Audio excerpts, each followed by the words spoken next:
l'humain se retrouve dans un contexte où son stress intérieur, son stress qui vient de cette incapacité de digérer la vie qu'il vit, génère un stress au niveau du mental. La pensée de l'humain perturbe comme une onde hertzienne l'atmosphère terrestre.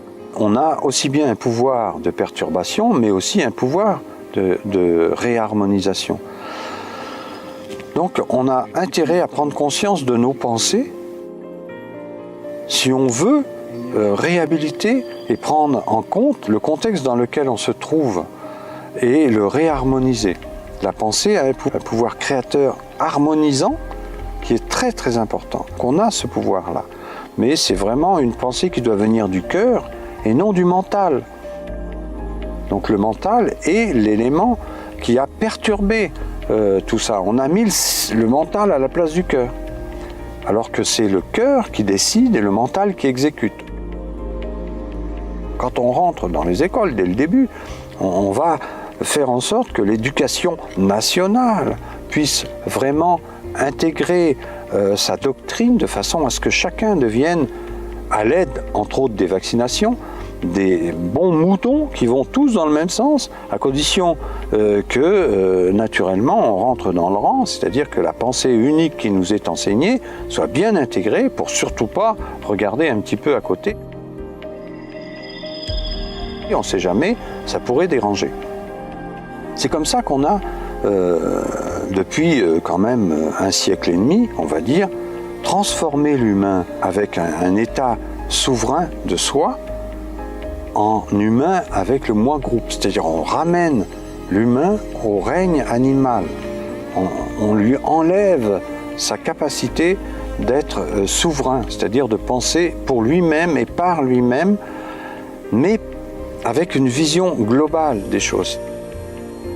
Donc devant un constat assez chaotique de la situation dans laquelle on se trouve, je pense qu'il faut rester très, malgré tout, positif et optimiste, parce qu'il y a énormément de ressources dans la nature et dans les guides de la nature, notamment, qui se manifestent à travers le règne végétal et aussi les animaux dignes de ce nom, les animaux qu'on n'a pas exploités et mis dans un contexte de culture hors sol industrielle.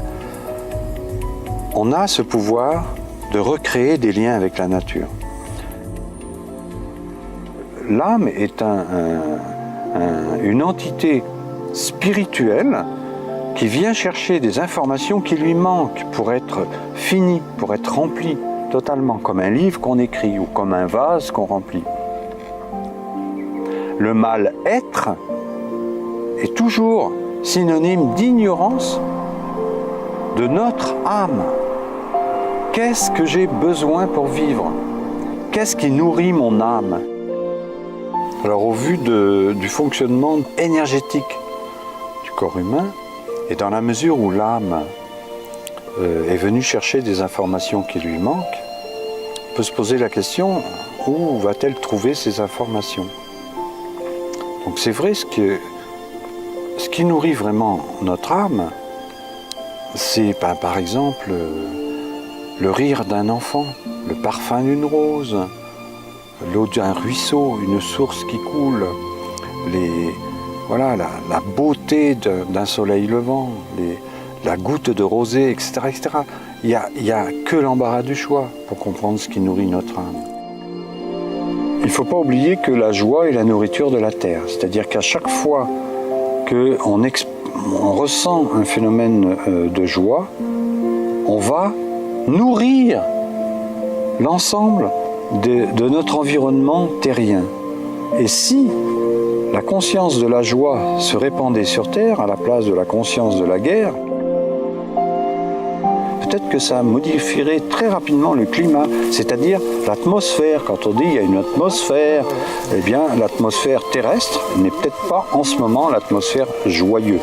La joie est vraiment la nourriture de la Terre. Et on a énormément de possibilités de transmettre la joie. Avant, les fêtes cardinales, qui étaient joyeuses avec des danses folkloriques qui accompagnaient les saisons, avec les travaux des champs, avec les récoltes et tout ça, comme la Saint-Michel, Pâques, Noël, la Saint-Jean, tout ça c'était des fêtes joyeuses. C'était ça qui nourrissait la terre. Maintenant, c'est plutôt malheureusement les formations de 20h et de 13h. Bon, c'est pas toujours joyeux, on pourrait dire c'est jamais joyeux. Donc la joie étant la nourriture de la terre, je pense que c'est très important de prendre conscience qu'on doit nourrir la terre par la joie. Voilà, la joie et l'amour. Amour et gratitude. Remercier la terre en permanence. C'est grâce à elle qu'on existe. Grâce à elle que nos enfants pourront vivre librement.